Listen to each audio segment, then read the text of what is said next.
is my Pecha Kucha speech. Did you know that horses can sleep standing up? Well, I sure didn't, but I found out from the Britannica in an article published by Tikkanen in 2019.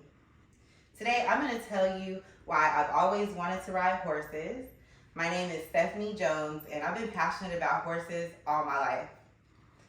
Since I was a little girl, I've always thought horses were beautiful, majestic creatures. And today, I'm going to tell you why I've always wanted to ride horses and why I haven't done it yet, as well as what I predict will happen when I do ride a horse and what's my plan to make it happen. Let's start with why I've always wanted to go horseback riding. I've always wanted to go horseback riding since the very first time that I saw a horse, which was on this show, My Little Pony. If you like horses, this is a great time to hear a great speech about horses, their awesomeness, and horseback riding. My obsession with My Little Pony at 2 years old made me always want to go and ride a horse. As Dr. Manaz, journalist, pointed out, My Little Pony is educational with little to no value. I watched it for cool horses. Now that's not me, that's actually my niece, but you can see she has a horse too, so I really do think that it runs in the family. My desire to ride a horse started off with a horsey toy similar to that, and then it progressed when I first saw Secretariat at 10 years old.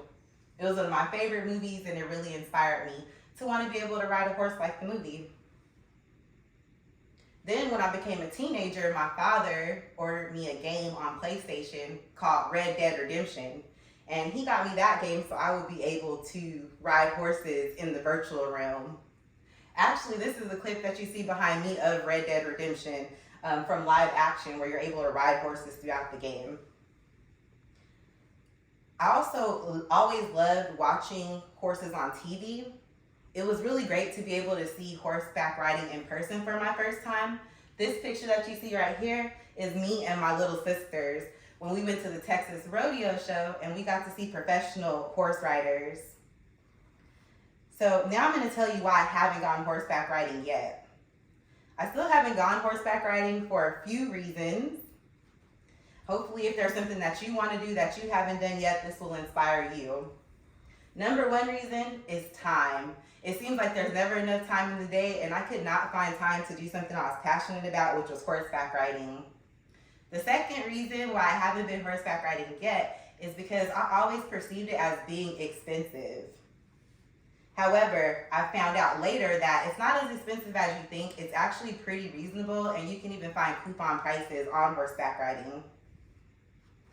The third reason why I have not been horseback riding yet is simply fear. I was afraid that I might fall. I'm scared of horses because horses, they're big, and I'm small. I've never been on a horse, so not only did the money and time hold me back, but also just ultimately my fear. Now, I found out from practicalhorsemag.com that only 6% of horse rides end in falls, so I have a good chance of not falling. Finally, I'd like to share with you what I predict will happen when I do go horseback riding. Just like SpongeBob here, I predict that I'm going to have a lot of fun when I finally get the chance to get on a horse. It'll be easy for you to follow my plans that I have for horseback riding if you think that horseback riding is something that you want to do. Now, earlier I talked about my fear holding me back from actually going horseback riding. This is my nephew, Ray John. He's only 4 years old in this picture, and he was not afraid at all to ride a horse. Now, also, my sister went horseback riding, and she told me what to expect. She said it's not at all scary, and that it's a lot of fun. My sister is my nephew's mom. Here he is actually on the horse. He wasn't scared. I asked him about it. He's 12 now. He said he'd love to do it again. Now, when my sister went horseback riding, what I love about her experience is she went on the water at the beach in Africa. Oh, and this is actually her right here, picture with her fiance. They had drinks, they had fun, and I'm thinking that maybe me and my husband can do something similar where we turn it into like a couple's date night, maybe go on the beach, but for now, I think I'll start off with Austin. Speaking of Austin, that's a part of my plan. I want to go horseback riding in Austin, and I'm hoping, I predict that I won't fall like this guy right here. I don't want to fall. I plan on holding on tight so I can avoid that from happening. So I talked a little bit about my husband. I do plan on convincing him to go. I have asked him in the past and he's always said no. But here you can see we're actually on a carriage ride. So even though we haven't been horseback riding, we have been on a horse-drawn carriage. So I think it's only a natural next step for me to convince him to take me to go horseback riding. I actually found out that we're going to be in Austin for Halloween, and TexasTrailRides.com, they only charge $95 a person.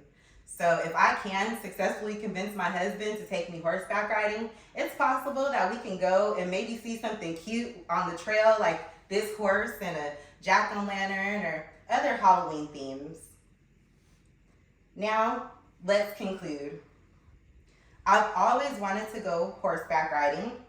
Now you know why I haven't done it yet, what I predict what will happen when I do, and my plans to face my fear. Courage is being scared but saddling up anyway. So I plan on facing my fear, getting on that saddle, going horseback riding with my husband, and having a great time on a tour like these guys. And worst case scenario, if he doesn't agree to take me, then I'll just do the tour alone. Thank you.